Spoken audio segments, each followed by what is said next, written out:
Landia micro du pasteur Bobo, actualité compliquée, Topesibino, mbote, boza ebele, bozali, kolanda biso pesa, ozali actualité na bino, tobengi yango, actualité compliquée, magamba mboko, mambo la soko nous a très compliqué, na ndenge ya ko sakalate, heureusement, Tokumba Monsen Golgana et Kofolgan, yango de pesa biso makasi penza poto bunda, na bazabolo oyo bafandi dikolo ya mboka la biso, bafandi bazi kokonza mboka la biso, baboyi kokende, pression eleki, balabi tokokende kasi bokoyoka. Tokokende kasi bokomona babenga yango politique ya terre brûlée. Donc bako compliqué, bako bengana. Posons la biso, malheureusement tu comprends pas en jeté. Et comme c'est pas longo tel ba mosuba sa fête. Ba fête on s'en rentré ba bomi ba tabac, ba soso ba ngombe, mais ba bosse que ya bango pesa ko ya ba olia bango moko ba boko lia bango tumba la moko poso ba le bango tumba la moko et risquer et provoquer soulèvement populaire et provoquer mobulu ba bitu lia bango moko makambo ya mboka na biso ko yango tolobaka you give to the dog say no but the cat say yes nyawa ndimi mokuwa oyo mbwa aboyi makambo ya mboka na biso ko actualité compliquée to bandi yango to tolobaki lobby na vidéo bolandaki biso lobby na pasteur Jonas bolandaki biso lobby to bandi yango mamona babandaki d'abord na lobby daki bazoluka Félix na ndenge mo sonate Félix Tshisekedi bazali koluka ye bali koluka kota diplôme bali koluki kota diplôme kala bango moko babimisiki diplôme na kotaki ya diplôme ya munyato diplôme moko so ya munyato so asila ULB so passa bon dossier koti na semi bon bien que chaque partie azala ba délégué la kata semi c'est que tu as peu perdu a yebi ba dossier à Félix Kitoko est-ce que a transféré et pas ba tunaï dossier vrai tu es faux ils ont un tox pour leur banque ça ils ont mais comme tout le monde comme cadre a eu deux pièces mais c'est qu'il avait Anguille sur roche Kambozalaki Toli Kambozali est-ce que légalement c'est ni à tirer dossier la bonté à ça l'exi bango Barolande la bango dans le niveau de la Cour suprême qui va repêcher bango sur qui mongo bakadija apporter plainte sur plainte mongo qui montona bolekisi bango bazo bimisake mutoninga comme président ya mboka soki déjà usage de faux abandira la faux diplôme na forme solo mutwana akokamba biso ndenge nini botala makambo oyo ndenge ezali koleka na mboka na biso Kongo makambo oyo mais on s'est posé la question yebongo Kabila aya la diplôme nini aya na diplôme nini d'autres ont dit mais pourquoi pas Félix a continué expérience par l'expérience ça muto président ça l'expérience na parti a dirigé parti na bango pendant plusieurs années bako ego valeur l'expérience alors les cas pour ayeba ki batola baza badongolo miso bazo luka mitolobi ata côté na nini expérience mais ba luka faute balingi ba luka faute na si il yo o aye les cas qui la passe na vote na ye qui au plus simba mo aboy il est quand même mais ya Bemba 12 sur 13 balongoli Bemba mais Bemba bali ko benga ye vieux CPI vieux comme bob ngai comme kofi alinga comme mingi comme do ya bunda mingi mo omona mutoja abundi babagera ba CPI azobanga na ite babi ayi champion ba gombo azobanga na ite abundi la CPI ba betele ba 20 ans contre ba 20 ans à longa yango yi moko to yebisi ba partisan la yebo la calme to continuer ko abingani la kumbe la sécurité la kumbe la stabilité la kumbe la bilo bozo la calme do vie ba procès à l'obi bobanga la biloté yi aza vie ba procès comme ba ça a confié le midi pour confier le midi à chaque événement yi azaro yi vie nando vie ba procès la bobanga la biloté na beta ba procès à marque la marque a gagné ba procès oyo azomona yango je muke mais oyo eza je muke la nini yadi Kabila aza sima nango Kabila oyo Moïse Katumbi azobenga le Tanzanien oyo Honoré Mbanda bengaki le Rwandais oyo diaspora babengaki Hippolyte Kanambe Kabila wana azala stratégie musu ya bitumba yazo bunandere mususu bango pe bazo bunandere mususu ça c'est l'erreur grave ya classe politique na biso bango baza ko yalo ko ba meme yazan koyi na meme koyi alia ka meme yango aza ko lia bango moko la nena observante aza ko lia bango côté paluku to alena gizenga la muzitu et puis ça va tout kanda observante bale muzitu balena gizenga do aller les deux à la fois makamboyo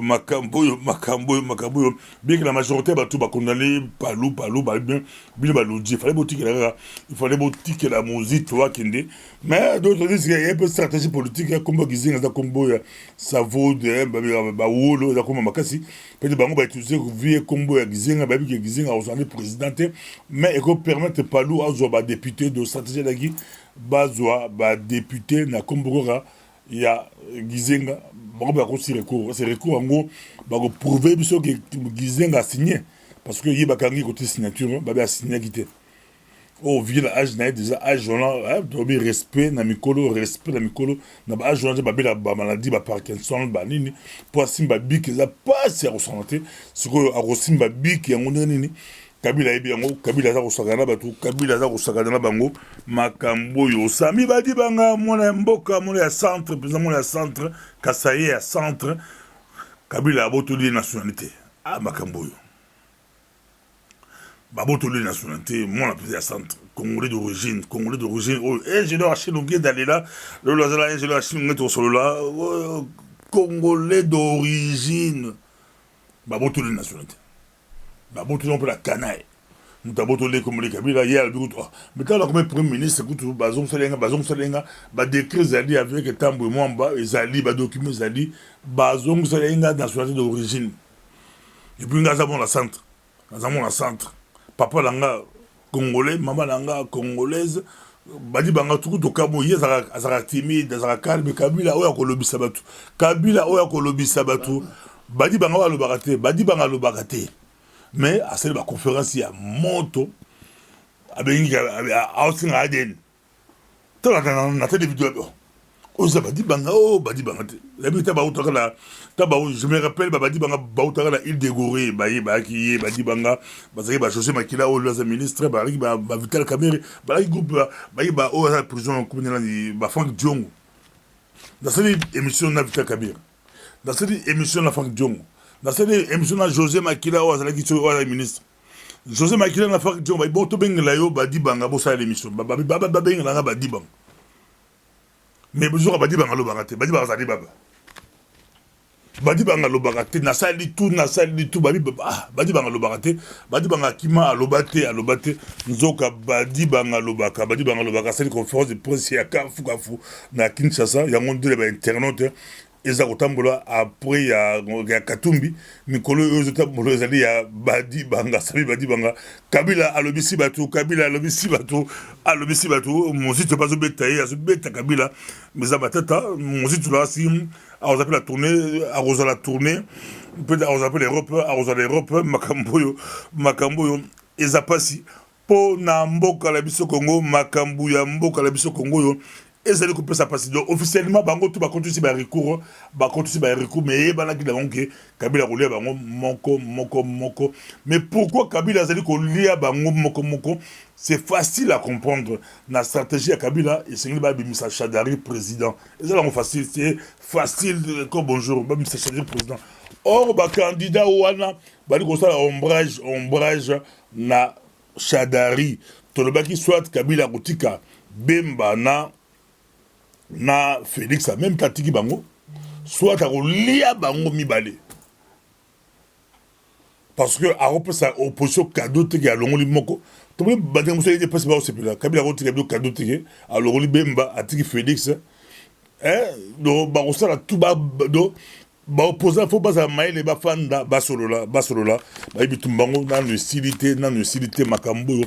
ezali opesi mboa boy doazo lia bango moko mopaya monguna nguma nyoka koti na mboka Congo léopard akoti na mboka Congo asa kolia moko yo ta le parti aso asa kolia ale d'abord Katumbi ale Bemba aller musique na gizenga en même temps vous allez on deux aller deux maman doit aller musique makambo aller badi banga doit on lia la constate Nicolas Azolo de Félix Azolo de Mbao mais heureusement pour toi il pèse pour dans sa constaté donc bazo qui me fatigue vraiment ah tu sais que heureusement il passé bon numéro sur bon numéro ensemble mais bon numéro beaucoup côté heureusement papa to kunda qui était de bali donc alikalia Félix Boaro abluga vietiti bakibi donc baba qui veut sur les années de pèse assez bon humour abi bazo ko Félix Tepo et bien papa la zanano ba ko été mais bazo ko bali pourtant on va reconnaître l'élection Chadari a tika la moko stratégie ngona a otika la ba candidat bazala bon ba Freddy Matungulu bazali ba Vital Camereyon ou a CP aventure na Camereyon a signé contre Bimba mais ya wangani yango na ba on ma pété mutula ya wangani yango pesa abi a défendre Bimba bazon di maité tona ba Martin Fayulu bazali tozana ba pasteur de Lobi Théodore Ngoyi Katange président makasi un grand pasteur mais il bazali a rochape mutu mais na bango tout wala pour la 30% de participation élection présidentielle il faut 30% bateau ba ko la 30% de bazar lia ma président aller le deux superstars il y a élection présidentielle pour na bateau ba nima ba élection pour ingénieur Rachid Ngeli on s'est invité là en demandant l'élection mais bateau ba nima ba élection ba deux superstars il y a ba élection présidentielle 2018 ba si ba les bango parce que bazole ba stars sur ba star il y a élection ba bazole bango bazarulia moko nazala ingénieur Rachid Ngeli toujours ingénieur Rachid Ngeli na suko la suko c'est pasteur Joël le un peu spécial nazala ingénieur Mbote ingénieur Rachid Ngeli Mbote pasteur Bobo bali ko ndo mokilomba na si na lukio ka da lukio pe na ko dikambo dikamyo lo bakona ya congolais d'origine zoka bato aseni balanda la micro de pasteur balanda la biso mingi balobi mais to konka bon là toujours idéologie ainsi de Rachid Ngeli bazuka congolais d'origine ba possible mais c'est pas la sévérité pasteur Bobo yango ana moni ndeko ndenge to sololi na ndeko papa Joël aza juriste makambo il faut ko kende na ba texte nde lobaka. Alors, likambo yo bango bazaki ko buba batu même na libanda oh non double nationalité. Ezali nango pe ba komi yango na constitution. Mais eza na notion ya congolais d'origine oyo bango bazaki ko éviter. Alors, en l'évitant lelo yo na suka nango baye kobimisa oh non il avait déjà perdu sa nationalité de congolais d'origine mais baye kolobango na seni et qui disent ça ezali batu ya seni vous comprendre constitution et kende ba kende kozwelango ba décision na batu likambo etali nationalité d'origine na ba groupe ya personne o ba fandi likolo ya ba candidature et puis un groupe de personnes pe bazali indépendante. Donc likambo ya congolais d'origine de likambo ezali na mesa. Soki bango balobi sikoyo ba expliquer ndenge bango baza ko comprendre likambo constitution pour nani lobby congolais d'origine et qui est congolais d'origine, comment on peut perdre une nationalité d'origine et puis quelles sont les conditions l'état nani constitution et lobby nani akoki kozala candidat na présidence ya république wanande sikoyo peuple a comprendre bango yango na lobaka toujours na bandeko yo bakinda ngulu kokende cha ba candidature abi le bokendaka kuna na buzoba na bino bo me kakomele biso na ba makambo wana te ça c'est eza ba makambo moko ya ba médiocre. Il faut pas n'y allez pas avec le nom des Congolais au peuple non, il n'y a pas cette histoire de peuple parce que peuple a yebi constitution na ye très bien. Oyo toko voter pour azala ceux qui votent et ko salema après transition de likamboana alors que il parle de la notion de nation congolais d'origine ou babotele nationalité congolais d'origine. Quelle est la référence qu'on soit référence wapi pour na qu'on soit référence wapi pour que bakende kolobake non mutu aza congolais d'origine ou aza langote parce que mboka mobimba wana base de données ya identification ezalité omoni comment national bala pote belé ba comme ba belge ba français ba américain ba italien ba onde ba indi sa poto ba ça va marche con Kabila dégage c'est une réponse Kabila peut c'est ba onte national ba autour de mboka boza susu ba kolombo kate pour baser belé biso na ba na la biso ba koko la biso ba français ba belge ba lani tous à fier de la marche que za mboka la biso mboka la biso c'est une réponse de Kabila peut c'est diaspora non et ça yango na loba que ces gens là sont rusés, c'est la ruse. Vous allez comprendre comment un pays qui est occupé, l'occupant va donner la nationalité, va traiter le problème des nationalités sur sa victime, qui est même Yende Kolomabele. Ça ne se fait pas, Pasteur Bobo. Lelo yotoloba, ozali ndenge tozali awa. Mutu aza nationalité nani, aza na nationalité na ye oyo azui na poto awa. Akei na mboka balobino tozangi chef coutumier, yaka okoma chef coutumier. Il faut qu'il y ait permission et pas Kabila. Donc pour nayo bali kotala yo ça actualité compliquée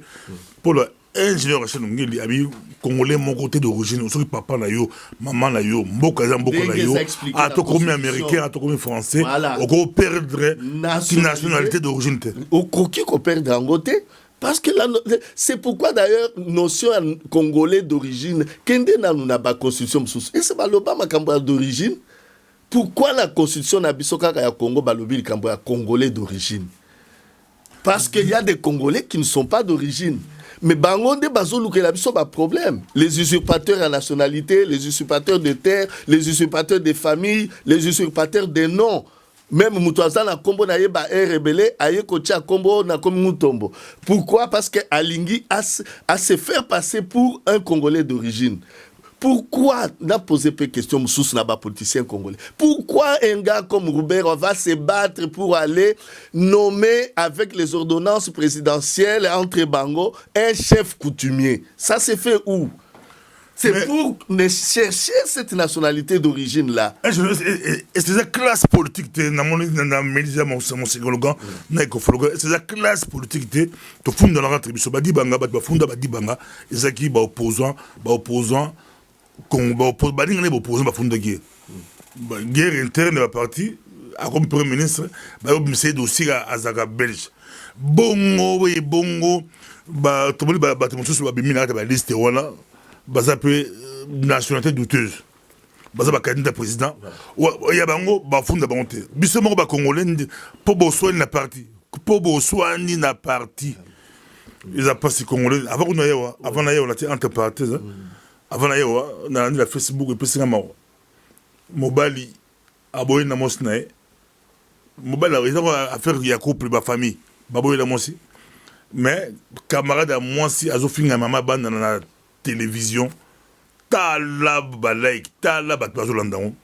tala ba to se pena OK couple ba la conflit mobile atendi camarade na ye afinga mère ndako na Facebook ba congolais on a zong so awo oui papa donc ka ba congolais ba problème ba attaquer ndeko la banque akoko ba premier ministre c'était pour a comment à perdre congolais d'origine bon le balongolais ba opposant basili papa bobo il faut total ba catégorie yo omeli mosengolga ngai na meli nazwa ba terme na yo ngai na meli ekofolga yeba ke ba congolais to komi sikoyo ba congolais ya médiocre na ba congolais oyo bazana mitu ezo sala alors ba congolais ya médiocre bango nde sikoyo bazo bunda entre bango pourquoi parce que bazo wele la likambo na monguna oyo ya biso oyo ya kwa siège biso oyo ya lingi a longola asa longola kuti identité yango toza ko discuter yango ka likolo mais biso tolobi boy makambo yango po esila tokende na nzela déjà c'est mon solution tout ça tokende na nzela to suite au tracé nazo ambo pour une émission spéciale il n'y a pas de quoi pasteur papa bobo tokende na nzela moko oyo tokoluka solution par consensus solution par consensus et c'est banda déjà na Liège na Leuven na forum to sala qui a consensus ba professeur ba outi Congo ba outi Amérique ba outi wapi tout oyo deuxième catégorie wana oyo ya ba mela musengolgana na ekofolga wana ba to fanda to discuter ba makambo wana charte bima na kati ya charte ba expliquer pourquoi transition ba oyo basa kolinga ko loba ko kende ko kosa peuple que transition ezali na constitution te ba tanga charte to citer ba article nyonso wana eza wana na kati. Donc solution ezali wana pasteur Bobo bakendaka élection te na mboka oyo ezali occupé et puis des élections organisées par l'occupant, des élections organisées dans un contexte d'un pays où il y a un conflit et un pays où il y a une carte d'identité azate l'état yemo comme toi solo ba makambo ya nationalité azata na base de données mon côté mutu oyo azako décider makambo ya oyo congolais te aza mutu oyo a torpia avion mobimba batu bakufa na Congo batu boma yo mutu anengala ki doloba ke yo ministre ya justice yaka ofandawa obanda ko pesa biso ba kombo nani aza congolais te, ça ne se fait nulle part. Merci beaucoup la situation pasteur Joël et second Twambi et Jean Chingeli dans si merci papa Bobo papa Joël tozo kalate émission spéciale direct. Par contre, c'est plainte pour la Belgique, plainte contre Moïse Katumbi na Belgique, dit ma passeport naie, dit ma passeport passeport on tire le bakanga yango la Belgique, mais il y a voyagé à Kendaki finale la Coupe du Monde, à Kendaki en Afrique du Sud, à Kendaki Kasumbalé ça, à Zotambola, Belge, contre ces plaintes moro, je vois le même jeune Africain ko benga Olivier Kamitato, à EBC bangonde ba prendre moi répondre bango ça dans le temps à vérifier dossier. Plainte contre Moïse Katumbi. Plainte on a ça derrière on peut ébalité. Est-ce que depuis à quel offensif qui depuis Betty Kabila Massassi est-ce que Kabila moi téléphone il est lité la Belge que la Belge binopé bon fond la dossier qu'on a tout éviter pour politique très compliqué très compliqué bon ça est sorti après Kasumbalé ça sorti à Moïse Katumbi c'est que la Belgique avec la presse congolaise après la presse congolaise pour poser un comment on s'est dit Kambu qui bololé pour poser un biso à cause de la presse étrangère mais moi j'ai compris alors il y a la presse congolaise pas faire passer message na ba congolais belge monsieur dossier monsieur babi bati ba foli instruction na droit boy bien ba holandelango balandelaye ndikambo ya passeport wala passeport falsifié ezali na maboko ya ba autorité belge n'a pas juriste na biso Katumbi o balini na badu mamola Katumbi o on qui dernière sortie médiatique ya Katumbi le lo Katumbi wana ba instruction babes ba fondre pour le passeport naie est-ce que ils a politique ils a besoin de droit c'est normal. Merci beaucoup pasteur Bobo. Je pense que ce qui to landi ndengo zolobela il y a une confusion dans ce que même les gens disent parce que j'avais suivi aussi la question qu'on a posée à Olivier Kamitatou et la réponse qu'il a réservée à cette question faisait déjà comprendre que c'était les journalistes de Jeune Afrique qui l'avaient informé de la situation. Le problème, c'est quoi? Vous vous souviendrez même, l'acte de l'arrestation, les motifs même de l'arrestation de Jean-Pierre Bemba à la CPI, après information, on est allé jusqu'à comprendre que les personnes qui avaient établi cette demande-là, c'était le gouvernement congolais. Moi, je pense aussi, il y a eu des gens qui ont envoyé peut-être des choses, des lettres ou des requêtes par rapport à cette problématique-là. Comment est-ce que Moïse peut se déplacer? Mais beaucoup de gens ignorent. C'est ce qu'on doit comprendre.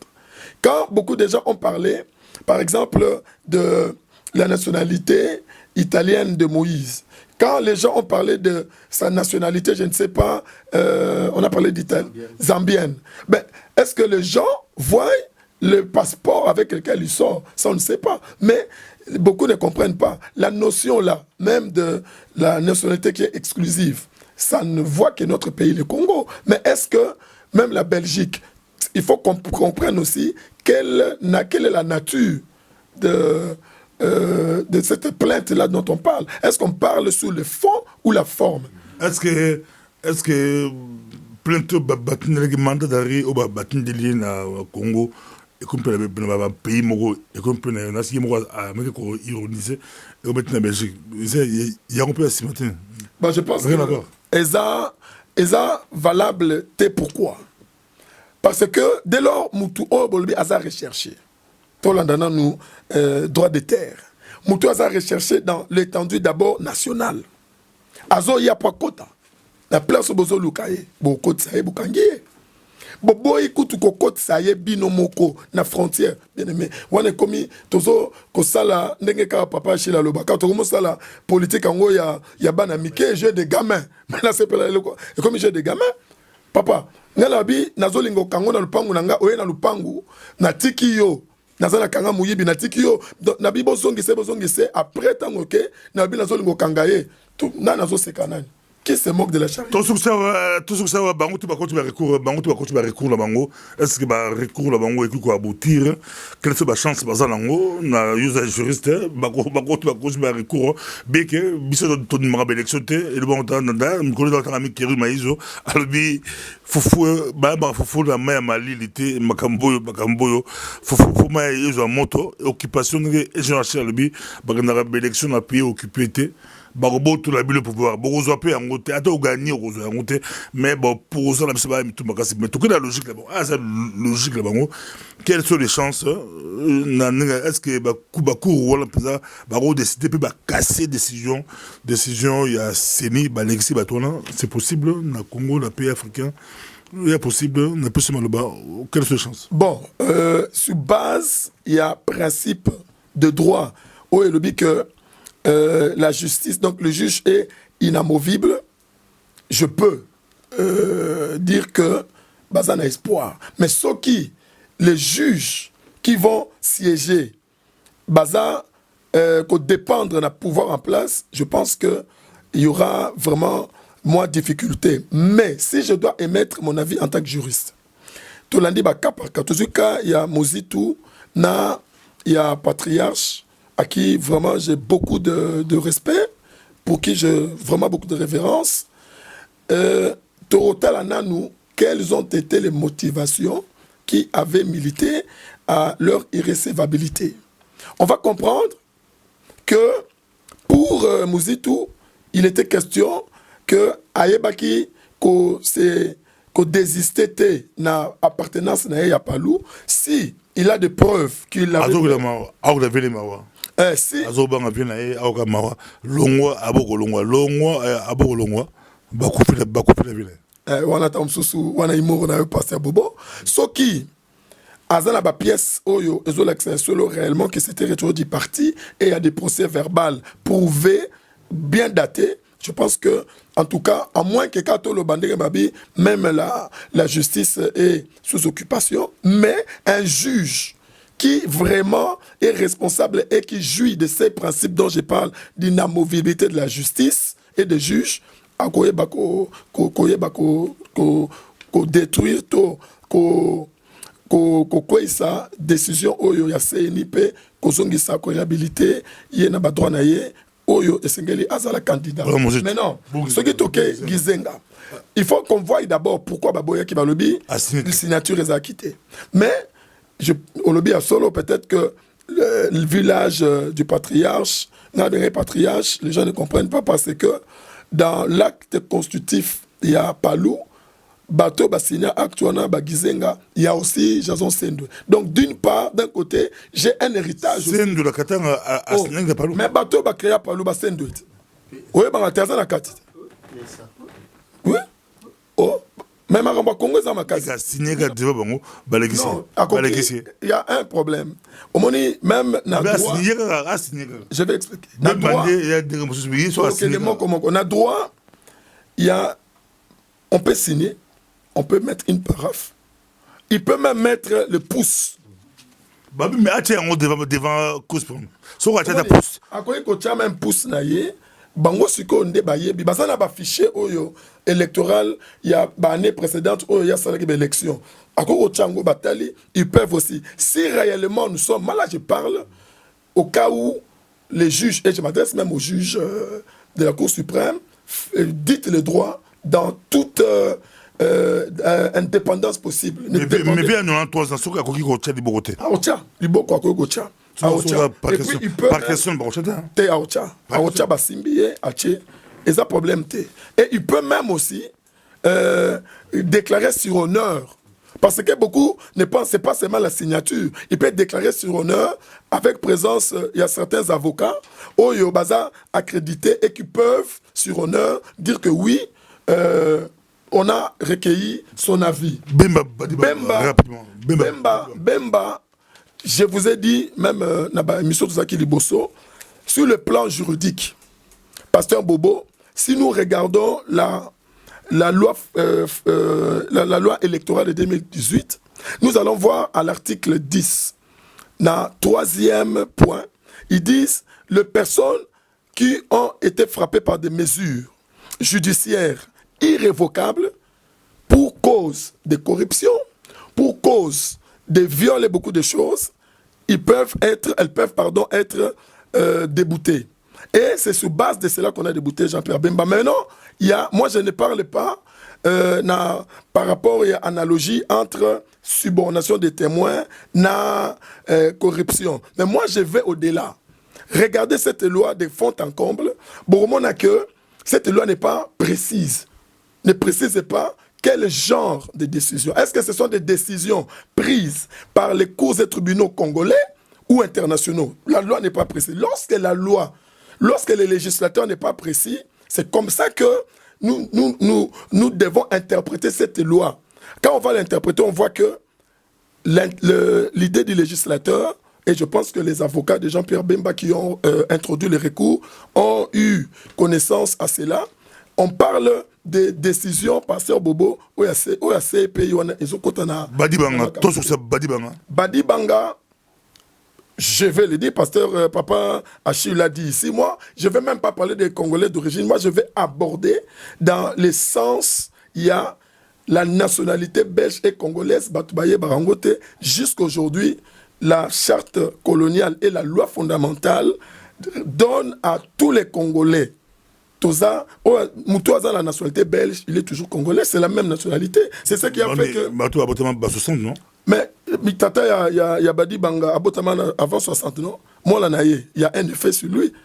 de filiation. Ceux qui vont reconnaître papa, que ils ont la biso papa. Ceux qui tournent bon même Lumumba wana, Bakasavubu, Basendo, même papa Gizenga wana, jusqu'aujourd'hui, c'est des sujets, bazaba sujets belges. Et sur base de cela, moi je pense... Tous indépendants. Non, après l'indépendance, c'est ça qu'on a passé à Bobo. Il faut tout comme à un niveau, il y a qu'on interpréter le texte. Parce que Bobo, il y a des gens dans notre cabinet ici, je peux amener des preuves, qui ont été naturalisés ici, bah, recouvrir nationalité belge sur base, il y a la loi wana par la Belgique. Merci beaucoup. Ezalaki Esero Kozala Pino, Ezal micro du pasteur Bobo Balobi, Nameli, Monsengolga, dans Ekofolgan, Ezal Pessi Mboa Aboui. Ba résistant, ba combattant, bon se pélater pour l'ituri, nyama on peut azabe bilong compliqué, to bengi lion te le parté, azolia, bon se pélater, to sangala. To luka bango bazaka baleki la bino po ba bituma kasi po ba résistant ba combattant ba patriote bazaka ba yaya ba opposant bo luka bango ba bitu to ba Congo biso to yera Congo bino nimara bino na benjino raché bino nimara bino élection te na pays occupé mais bo luka baleki la bino opposant bo fandaka to luka stratégie moko to récupérer mboka po o azaro lia wana et tous ba opposant pour affaiblir biso. Mais risque peut aller à rouler en abisso, ce qui est sangalité, surtout qualité, aux amakasi, c'est ba catholique, ba il faut Kabila zali banda masolo, c'est nipe azali banda ya masolo. Nyamaona ya bilungu mabe azarulia, aller balé pe ngoyi mulunda. Ah! Ngoyi mulunda azaki kandida la katanga, ngoyi mulunda. comment on peut dire Moïmoulunda, balé, azolela, aller dans mon boka, azolela, il est à côté, Bakamboyo, mais ça veut dire que Baboye côté présidence, Batikié côté provincial de Batikié, Mozé te peut Baboye côté présidence, mais Bandimi côté députation, Marambo, c'est très compliqué, très compliqué. Parlons d'azur risqué, ce va confirmer que Gizen a conseillé Gizen à Makambo. Bazou risqué, va invalider, candidat, tout y a pas nous. Et on a si moi, Mikolo Mikaga, la Cour suprême, là, militant, là, si ma candidat, côté va recours, mais il y a un Moulunda, c'est que si va tout. Donc, Nanga, manque de respect, allez, viens à un Moulunda. Pour ebanda malumal ngoy mulunda nanga mendanga so ale ngoy mulunda zo kandele ki balongoli za par erreur za par kanda za nini zo ka muta dirigera ba élection 2011 ay la mbeba yesi baboye pour akosi baboye pour la nationalité tout ce bate makaboyo ndeto monali prochainement merci.